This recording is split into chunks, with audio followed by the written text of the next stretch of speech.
ವರ್ಷದ ಮೊದಲ ಯುವಿ ನ್ಯೂಸ್ಗೆ ಸ್ವಾಗತ ಸ್ನೇಹಿತರೆ. ಮೊದಲನೇ ನ್ಯೂಸ್ ಬಂದು ಬಜಾಜ್ ಕಂಪನಿಯಿಂದ. ಬಜಾಜ್ ಚೇತಕ್ ಅಲ್ಲಿ ಹೊಸ ಸೀರೀಸ್ ನ ಈ ತಿಂಗಳು 14ನೇ ತಾರೀಕು ಲಾಂಚ್ ಮಾಡ್ತಾ ಇದ್ದಾರೆ.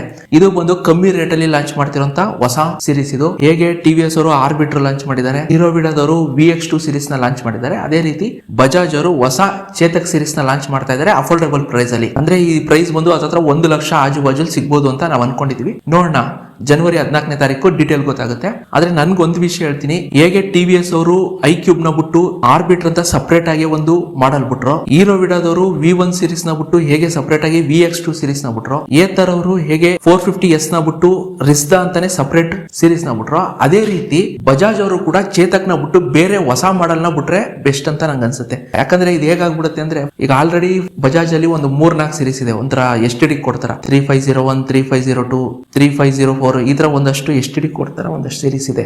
ಇದು ಯಾವ ರೀತಿ ಇದೆ ಅಂದ್ರೆ, ಓಲಾದಲ್ಲಿ ಒಂದು ಟೈಮ್ ಇತ್ತಲ್ಲ ಸೇಮ್ ಡಿಸೈನ್, ಓಲಾ ಎಕ್ಸ್ ಅಂತೆ, ಓಲಾ ಏರ್ ಅಂತೆ, ಓಲಾ S1 ಅಂತೆ, ಓಲಾ S1 Pro ಅಂತೆ. ಆದ್ರಿಂದ ನಾನು ಕೇಳ್ಕೊಳ್ಳೋದು ಒಂದೇ ಮಾತು ಬಜಾಜ್ ಅವ್ರಿಗೆ, ದಯವಿಟ್ಟು ಹೊಸ ಮಾಡಲ್ ಬಿಡಿ, ಹೊಸ ಡಿಸೈನ್ ಒಂದಿಗೆ ಬಿಡಿ. ಇರೋ ಬಜಾಜ್ ಚೇತಕ್ಕೂ ಚೆನ್ನಾಗಿದೆ, ಅದ್ರ ಕೂಡ ಸಪರೇಟ್ ಹೊಡ್ತಾ ಇರ್ಲಿ. ಅದನ್ನ ಬಿಟ್ಟು ಕೂಡ ಒಂದು ಸಪರೇಟ್ ಆಗಿ, ಸಪರೇಟ್ ಡಿಸೈನ್ ಆಗಿ, ಸಪರೇಟ್ ಫ್ರೇಮ್ ಅಲ್ಲೇ ಒಂದು ಹೊಸ ಮಾಡಲ್ ಬಿಡಿ. ಅವಾಗ ಇನ್ನೂ ಕೂಡ ಗಾಡಿ ಜಾಸ್ತಿ ಸೇಲ್ ಆಗುತ್ತೆ. ಎರಡನೇ ನ್ಯೂಸ್ ಬಂದು ಓಲಾ ಕಂಪ್ನಿ ಕಡೆಯಿಂದ.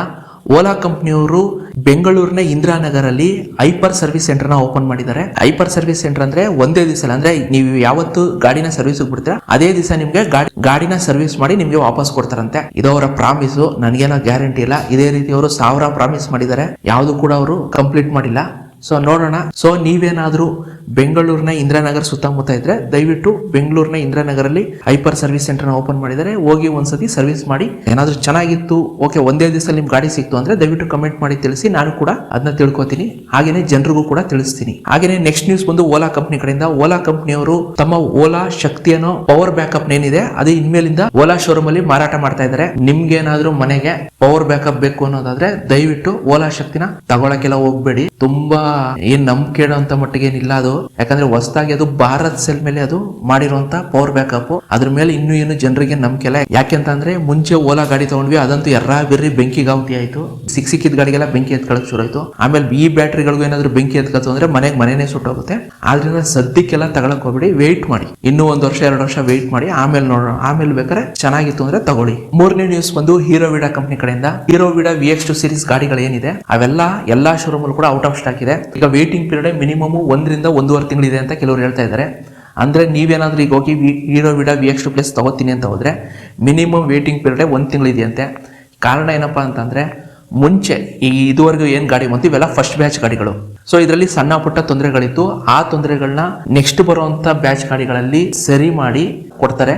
ಆದ್ರಿಂದ ಸದ್ಯಕ್ಕೆ ವೇಟಿಂಗ್ ಪೀರಿಯಡ್ ಜಾಸ್ತಿ ಇದೆ, ದಯವಿಟ್ಟು ವೇಟ್ ಮಾಡಿ. ನೀವೇನಾದ್ರೂ ಬುಕ್ ಮಾಡಿದ್ರೆ ನಿಮ್ಗೆ ನೆಕ್ಸ್ಟ್ ತಿಂಗಳು ಸಿಗ್ಬೋದು. ನನ್ನ ಒಂದು ಸಜೆಷನ್ ಏನಂದ್ರೆ, ದಯವಿಟ್ಟು ನೀವೇನಾದ್ರೂ ಹೀರೋವಿಡಾ VX2 ಪ್ಲಸ್ ತಗೋತೀವಿ ಅಂದ್ರೆ ದಯವಿಟ್ಟು ಇನ್ನೂ ಒಂದು 6 ತಿಂಗಳು ವೇಟ್ ಮಾಡಿ. ಯಾಕಂದ್ರೆ ಅದು 3ನೇದು ಅಥವಾ 4ನೇ ಬ್ಯಾಚ್ ಗಾಡಿ ಬರುತ್ತಲ್ಲ, ಆವಾಗ ನಿಮ್ಗೆ ಪರ್ಫೆಕ್ಟ್ ಆಗಿ ಗಾಡಿ ಬರುತ್ತೆ. ಅಲ್ಲಿವರೆಗೂ ಏನಾಗುತ್ತೆ, ಸಣ್ಣ ಪುಟ್ಟ ತೊಂದರೆಗಳಿರುತ್ತೆ. ಉದಾಹರಣೆಗೆ ಕೆಲವು ಕಡೆ ಗ್ಯಾಪ್ ಇರೋದು, ಕೆಲವು ಕಡೆ ಫಿಟ್ಟಿಂಗ್ ಸರಿ ಇಲ್ದಿರೋದು, ಇನ್ನೂ ಅನೇಕ ಪ್ರಾಬ್ಲಮ್ಗಳಿದೆ. ದಯವಿಟ್ಟು ವೇಟ್ ಮಾಡಿ, ಇನ್ನೂ ಒಂದು 3 ರಿಂದ 6 ತಿಂಗಳು ವೇಟ್ ಮಾಡಿ, ಆಮೇಲೆ ನೀವು ಗಾಡಿ ತಗೊಳ್ಳಿ. 4ನೇ ನ್ಯೂಸ್ ಬಂದು TVS ಕಡೆಯಿಂದ. ಇದೇನು ನ್ಯೂಸ್ ಅಲ್ಲ, ಬಟ್ ನಾನು ಇತ್ತೀಚೆಗೆ TVS X ಅನ್ನೋಂಥ ಒಂದು ಗಾಡಿ ನೋಡಿದೆ. X ಅಂತ ಅಂದ್ರೆ ಟ್ವಿಟರ್ X ಅಲ್ಲ, TVS ಅಲ್ಲಿ X ಅಂತ ಒಂದು ಎಲೆಕ್ಟ್ರಿಕ್ ಸ್ಕೂಟರ್ ಇದೆ. ತುಂಬಾ ಜನ ಅದನ್ನ ನೋಡಿಲ್ಲ. ಕಾರಣ ಏನಪ್ಪಾ ಅಂದ್ರೆ, ಅದ್ರ ಗಾಡಿ ರೇಟ್ ಬಂದು 2,70,000 ರೂಪಾಯಿ ಇದೆ. 2,70,000 ರೂಪಾಯಿ ಇದೆ. ಆದ್ರಿಂದ ತುಂಬಾ ಜನ ಗಾಡಿನ ತಗೊಳ್ಳಲ್ಲ. ಬಟ್ ನಾನು ಇತ್ತೀಚೆಗೆ ಬೆಂಗಳೂರಲ್ಲಿ ಒಂದು ಗಾಡಿ ನೋಡಿದೆ, ಹೊಸದಾಗೇನೋ ಕಸ್ಟಮರ್ ತಗೊಂಡಿದ್ರು, ಕೇಳಿದೆ ಹೇಗಿದೆ ಅಂತ ಹೇಳಿ. ಗಾಡಿ ಸೂಪರ್ ಅಂತಂದ್ರು. ನನಗೂ ಅಷ್ಟೇ ಗಾಡಿ ಡಿಸೈನ್ ಅಂತೂ ಫ್ಯಾಂಟಾಸ್ಟಿಕ್ ಅನಿಸ್ತು. ಯಾಕಂದ್ರೆ ಅಷ್ಟು ಚೆನ್ನಾಗಿದೆ ಗಾಡಿ ಡಿಸೈನ್ ಅಂತೂ. ರೇಂಜ್ ಬಂದು 120 ಕಿಲೋಮೀಟರ್ನ ಕೊಡುತ್ತೆ. ಮುಂದೆ ಡಿಸ್ಪ್ಲೇ ತುಂಬಾ ದೊಡ್ಡದಾಗಿ ಕೊಟ್ಟಿದ್ದಾರೆ, ಒಳ್ಳೆ ಕಾರಲ್ಲಿ ಕೊಡ್ತಾರಲ್ಲ ಆ ರೇಂಜ್ಗೆ ಡಿಸ್ಪ್ಲೇ ಕೊಟ್ಟಿದ್ದಾರೆ. ಬಟ್ ಏನಪ್ಪಾ ಅಂದ್ರೆ 2,70,000 ರೂಪಾಯಿ. ನಾನು 1,70,000 ಕೊಟ್ಟು ಏತರ್ ಗಾಡಿನೇ ತಗೋಬೇಡಿ, ಯಾಕಂದ್ರೆ ರೇಟ್ ತುಂಬಾ ಜಾಸ್ತಿ ಅಂತ ಹೇಳ್ತೀನಿ. ಇನ್ನು ಈ TVS X 2,70,000 ರೂಪಾಯಿ. ಈ ಗಾಡಿನ ನೀವು ತಗೋತಿರೋ ಇಲ್ವೋ ಅನ್ನೋದನ್ನ ದಯವಿಟ್ಟು ಕಮೆಂಟ್ ಮಾಡಿ ತಿಳಿಸಿ. 5ನೇ ನ್ಯೂಸ್ ಬಂದು BYD ಕಂಪ್ನಿ ಕಡೆಯಿಂದ. BYD ಕಂಪ್ನಿ ಈಗ ಪ್ರಪಂಚದಲ್ಲೇ ನಂಬರ್ 1 ಎಲೆಕ್ಟ್ರಿಕ್ ಕಾರ್ ಕಂಪ್ನಿ ಆಗಿದೆ. BYD ಕಂಪ್ನಿ ಹೋದ ವರ್ಷ 2.26 ಮಿಲಿಯನ್ ಅಷ್ಟು ಎಲೆಕ್ಟ್ರಿಕ್ ಕಾರ್ಗಳನ್ನ ಮಾರಿದೆ. 2.26 ಅಂದ್ರೆ ಹತ್ತತ್ರ 22 ಲಕ್ಷ ಕಾರ್ಗಳನ್ನ BYD ಕಂಪ್ನಿ ಮಾರಾಟ ಮಾಡಿದೆ. ಅದೇ ಸಮಯದಲ್ಲಿ ಟೆಸ್ಲಾ 1.63 ಮಿಲಿಯನ್ ಅಷ್ಟು ಎಲೆಕ್ಟ್ರಿಕ್ ಕಾರ್ಗಳನ್ನ ಮಾರಾಟ ಮಾಡಿದೆ. 1.63 ಅಂದ್ರೆ 16,30,000 ಎಲೆಕ್ಟ್ರಿಕ್ ಕಾರ್ಗಳನ್ನ ಟೆಸ್ಲಾ ಮಾರಿದೆ. ಅಂದ್ರೆ ಟೆಸ್ಲಾಗಿಂತನೂ BYD ಕಂಪ್ನಿ ಹತ್ತತ್ರ 6 ಲಕ್ಷ ಎಲೆಕ್ಟ್ರಿಕ್ ಕಾರ್ಗಳನ್ನ ಜಾಸ್ತಿ ಮಾರಿದೆ. ಸೊ ಈಗ ಪ್ರಪಂಚದಲ್ಲೇ ನಂಬರ್ 1 ಕಂಪ್ನಿಯಾಗಿ BYD ಹೊರಹೊಮ್ಮಿದೆ. ಸೊ ಚೈನಾ ಕಂಪ್ನಿಯವರು ಯಾವ ಕಂಪ್ನಿನೂ ಬಿಡಲ್ಲ ಅನ್ಸುತ್ತೆ, ಎಲ್ಲದರಲ್ಲೂ ನಂಬರ್ 1 ಆಗ್ತಾ ಇದ್ದಾರೆ. ನೋಡೋಣ ಮುಂದಕ್ಕೆ ಏನಾಗುತ್ತೆ ಅಂತ. 6ನೇ ನ್ಯೂಸ್ ಬಂದು ಟಾಟಾ ಕಂಪ್ನಿ ಕಡೆಯಿಂದ. ಟಾಟಾ ಕಂಪ್ನಿ ಇತ್ತೀಚೆಗೆ ಟಾಟಾ ನೆಕ್ಸಾನ್ ಇವಿನ 1 ಲಕ್ಷ ಕಾರ್ಗಳನ್ನ ಸೇಲ್ ಮಾಡಿದೆ. ಹಾಗೇನೆ ಟಾಟಾ ಇವಿ ಏನೆಲ್ಲ ಕಾರ್ಗಳಿದೆ, ಉದಾಹರಣೆಗೆ ಟಾಟಾ ನೆಕ್ಸಾನ್ ಇರ್ಬೋದು, ಟಾಟಾ ಪಂಚ್ ಇರ್ಬೋದು, ಟಾಟಾ ಟಿಯಾಗೋ ಇವಿ ಇರ್ಬೋದು, ಇವೆಲ್ಲ ಸೇರಿ ಇದುವರೆಗೆ 2.5 ಲಕ್ಷ ಇವಿ ಕಾರ್ಗಳನ್ನ ಟಾಟಾ ಕಂಪ್ನಿ ಸೇಲ್ ಮಾಡಿದೆ. ಸೊ ನನ್ನ ಪ್ರಕಾರ ಒಂದು ವಿಷಯ, ಇತ್ತೀಚೆಗೆ ನಾವು ಹೇಳಿದ್ವಿ BYD ನಂಬರ್ 1 ಪ್ಲೇಸ್ ಅಲ್ಲಿದೆ ಅಂತ. ನಿಜವಾಗ್ಲೂ ಹೇಳ್ತೀನಿ, ಇಂಡಿಯಾ ಕಂಪ್ನಿ ಆದಂಥ ಮಹೇಂದ್ರ ಮತ್ತು ಟಾಟಾ ಮನ್ಸ್ಬಿಟ್ರೆ BYDನ ಹೊಡೆದು ಇವೆರಡು ಕಂಪ್ನಿ ನಂಬರ್ 1 ಪ್ಲೇಸ್ಗೆ ಹೋಗ್ಬೋದು. ಯಾಕಂದರೆ ತುಂಬ ಚೆನ್ನಾಗಿದೆ, ಆಪ್ಷನ್ಗಳೆಲ್ಲ ಚೆನ್ನಾಗಿದೆ. ಇತ್ತೀಚೆಗೆ ಟಾಟಾ ಹಾರಿಯರ್ ನೋಡಿದೆ, ಸೂಪರ್ ಗಾಡಿ. ನಾನೇ ಒಬ್ಬರು ಕಸ್ಟಮರ್ ಹತ್ರ ಮಾತಾಡಿದೆ, ಸರ್ ಸಖತ್ತಾಗಿದೆ ಅಂತ ಹೇಳಿದ್ರು. ಸೊ ಫ್ಯೂಚರಲ್ಲಿ ಏನಾದರೂ ಮನಸ್ಬಿಟ್ರೆ ಟಾಟಾ ಮತ್ತು ಮಹೇಂದ್ರ ನಂಬರ್ 1 ಪ್ಲೇಸ್ಗೆ ಹೋಗ್ತಾರೆ. ಈ ಟೆಸ್ಲಾ BYD ಇವೆಲ್ಲದನ್ನು ಹೊಡೆದು ಮಹೇಂದ್ರ ಮತ್ತು ಟಾಟಾ ನಂಬರ್ 1 ಪ್ಲೇಸ್ಗೆ ಹೋಗೋ ಸಾಧ್ಯತೆ ತುಂಬ ಇದೆ.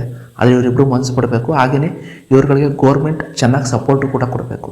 ಇದು ಈ ವಾರದ EV ನ್ಯೂಸು ಹೇಗಿತ್ತು ಅಂತೇಳಿ ದಯವಿಟ್ಟು ಕಮೆಂಟ್ ಮಾಡಿ ತಿಳಿಸಿ. ನೀವು ಕಮೆಂಟ್ ಮಾಡಿದ್ರೆ ನಾನು ಇಂಪ್ರೂವ್ ಆಗೋಕ್ಕೆ ಸಾಧ್ಯ, ನಾನು ಹೊಸ ವಿಷಯಗಳನ್ನ ಕಲಿತು ನಾನು ಹೊಸ ವಿಷಯಗಳನ್ನ ನಿಮ್ಗೆ ಹೇಳೋಕ್ಕೆ ಸಾಧ್ಯ. ದಯವಿಟ್ಟು ನಿಮ್ಮ ಅನಿಸಿಕೆನ ದಯವಿಟ್ಟು ಕಮೆಂಟ್ ಮಾಡಿ, ದಯವಿಟ್ಟು ತಿಳಿಸಿ.